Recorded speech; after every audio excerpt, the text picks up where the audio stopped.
Hey, what's up? It's your man MaxPtah back with another video. And before I get started on this one, I want you to go and click that subscribe button for me along with the post notifications so that you will know when a new video is posted and you can check it out. So on to today's video. One thing that I love just about as much as hip-hop music is a very good hip-hop documentary. And there are plenty of them out there for you to go check out, and I will recommend some to you as well. And likewise, in the comments, recommend one to me. I know I haven't seen all the hip-hop documentaries that are out there, so let's do a trade-off like that in the comment section. Tell me what hip-hop documentary I need to see, and I'll let you know if I have seen it. Trust me, if I have seen it, I'm gonna review it. It's just something about hip-hop documentaries that draw me in.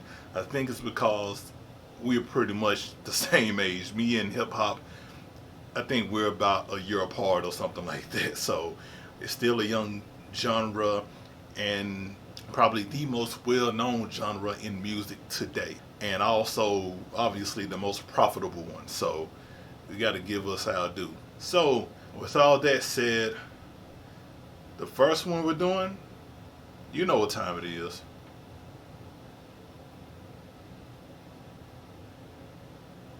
Wu-Tang of Mics and Men. Let's go.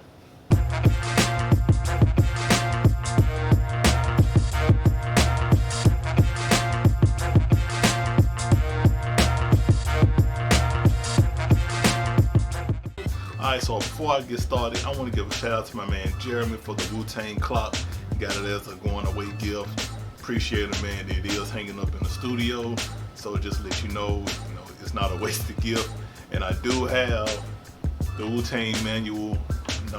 My man gave me that as well. So Jeremy, I really appreciate it, man. So on to the documentary.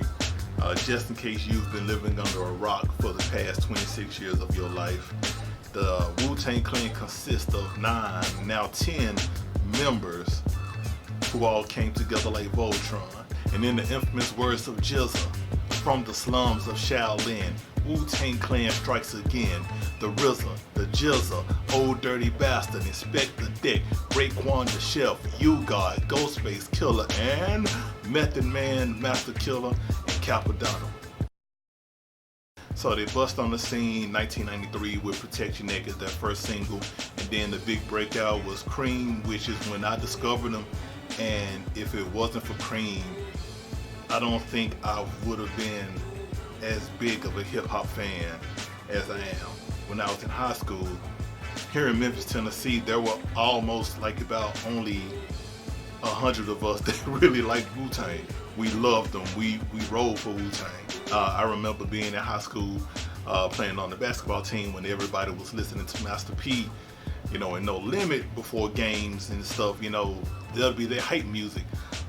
My hype music consisted of 2 songs.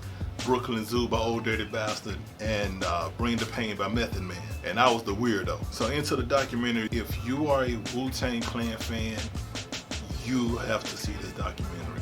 I've seen all 4 episodes because I have the Showtime on demand for Hulu, and it is fantastic. I've seen plenty of mini documentaries, things about Wu-Tang that is cool, but it's almost like those were just made to, hey, let's get this and put this out here. This was very in-depth. This was very cohesive. This is for the diehard Wu-Tang fan. There's a few things that I've never seen before. One, which is finally seeing Divine. I've seen Power in videos. And let me take that back. I've seen Divine in videos, but I never knew who he was. I saw this dude, this RZA looking dude, the whole time. I never knew that was Divine. So to finally hear him speak, it was something. The Hot 97 incident where Ghostface basically said, fuck Hot 97. And, basically, I don't want to say messed up because I understand why they did it, but how Hot 97 basically blackballed them for well over 10 years. I mean, that was an essential part of New York hip-hop at that time. Wu-Tang, that was New York hip-hop. So to not share the same radio station with Biggie and Jay-Z and Nas and all of them at the time, Mobb Deep, that hurt Wu-Tang. They talked about the years, leading up to Cream, and how Cream was the big song that broke them out. They got them out there. If it wasn't for Cream, I'm not gonna say there wouldn't be no Wu-Tang Clan, but I think that song put them on a different level than anybody else would have imagined. A little personal thing that I love about Wu-Tang: Wu-Tang has very strong ties to Memphis. A lot of RZA beats were samples from the old Stax and High Records, that were made here in Memphis. Willie Mitchell, Royal Studios.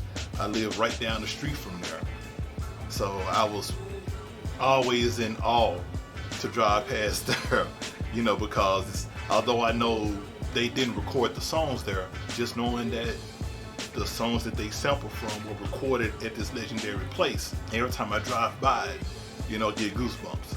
The whole Silver Ring Secret Wu-Tang album, I think for about a month I was intrigued, and after about a month, after Martin Shkreli got his little greasy paws on it, I think it devalued. The Old Dirty Bastard part, when he got out of jail, that was heartbreaking. Talking to his mom, talking to his family. But I do love the fact that they do have his son rolling with the clique now. I think that's very admirable of the Wu to have Young Dirty Bastard with them, and pretty much a spin image of ODB. One person that has garnered a lot of attention in this documentary was U-God. U-God's story is interesting. I'm gonna go pick up the book that he brought out back in March. The thing with his son being used as a human shield, got shot while he was on tour, and then for him to come back, him having his son with him during the interview, and that was hilarious and touching at the same time.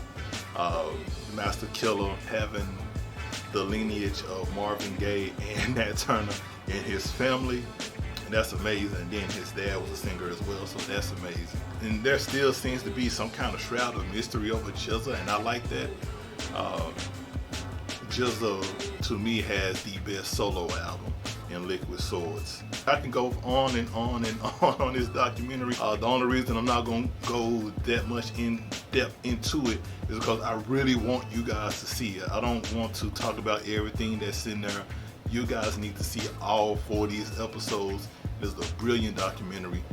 Tell me your favorite part of the documentary. In the description area, I have created a Spotify playlist of my favorite Wu-Tang songs. I think it's about 30 songs on there. I know I could have went and did the whole discography. Check that out. Let me know what you think about the documentary in the comment section. If you got a documentary that you want me to check out, put it in there. So thank you for watching. Until the next video, I'm out. I don't think you'll ever see another group like this. They are arguably the best hip-hop group of all time. Yeah, they don't have the accolades as your Outkast or anything like that, but Wu-Tang Clan, it seems like Wu-Tang is the first group that I saw like span the globe. Everybody was at one point, everybody at some point has done this. So, and that's the symbol for all Wu-Tang fans.